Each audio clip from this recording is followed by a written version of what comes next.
Հաշվետու ժամանակաշրջանը ընտրում ենք 2025 թվական եւ հայտարարելու հանդիսանալու հիմքը ՀՀ ռեզիդենտ հանդիսացող ՀՀ քաղաքացի։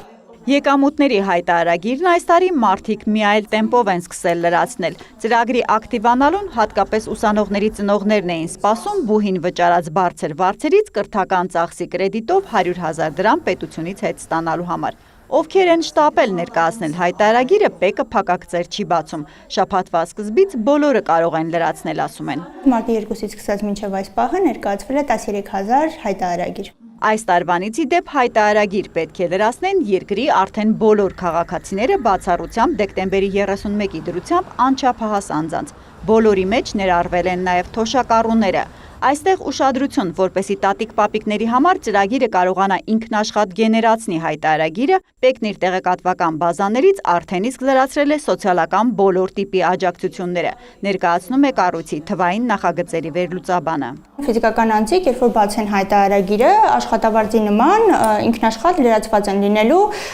նպաստները, կենսաթոշակները, սոցիալական օժանդակությունները եւ բացի այդ նաեւ զինծառայողների ապահովագրության հիմնադրամից ստացվող հատուցումները։ Լինի թոշակառուն թե նպաստառուն, եթե էլեկտրոնային ստորագրություն ունի, կարող է ծրագիր մտնել, հաստատել եւ ուղարկել, եթե ոչ, այդ ամենն ավտոմատ նրա փոխարեն ինքնաշխատ եղանակով կարվի։ 2024 թվականի եկամուտների համար անցած տարի ներկայացված ընդհանուր մոտ 936,000 հայտարարագրից 700,000-ը պարզվում է համակարգն է գեներացրել։ Այստեղ սակայն ՊԵԿ-ից զգուշացնում են, եթե ուզում եք օգտվել ուսման կամ առողջապահական ծախսի փոխհատուցման սոցիալական կրեդիտից, պետք է դուք լրացնեք հայտարարագիրը կամ խմբագրեք եւ թվային ստորագրությամբ հաստատեք այն։ Ինչ վերաբերում է լրացվող ֆինանսական ինֆորմացիային, դրանք վերջերս բավական կրճատվեցին, հիշեցնում է հարկայինի մեթոդիստը։ Պարտադիր չի հայտարարել, օրինակ ստացվող վարկերի գումարները, դոնորության համար ստացվող եկամուտները,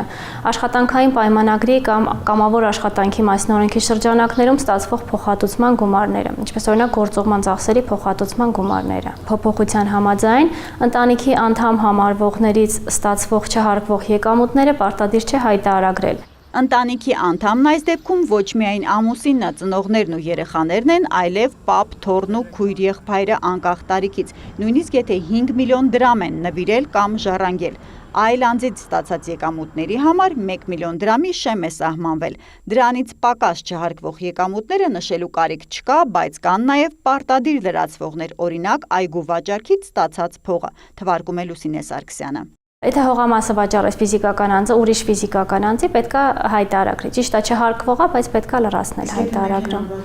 Եթե ֆիզիկական անձը այլ ֆիզիկական անձի ավտոմեքենա կոտարի ու միանվագ ստացվող եկամուտը 1 միլիոն դրամը չի գերազանցի, պարտադիր չի հայտարարել։ Բայց եթե 1 միլիոն դրամը գերազանցում է, արդեն ամբողջ գումարը պետք է հայտարարել։ Պարզեցում փոփոխություններից անկախ նույնն է մնացել հայտարարագրման վերջնաժամկետը։ Ստացած եկամուտների մասին տեղեկությունը ՊԵԿ-ի էջում պետք է հասցնել լրացնել մինչև նոյեմբերի 1-ը։ Հերմինե Բաղդասարյան, Հովհաննես Քյոսեյան, լուրեր։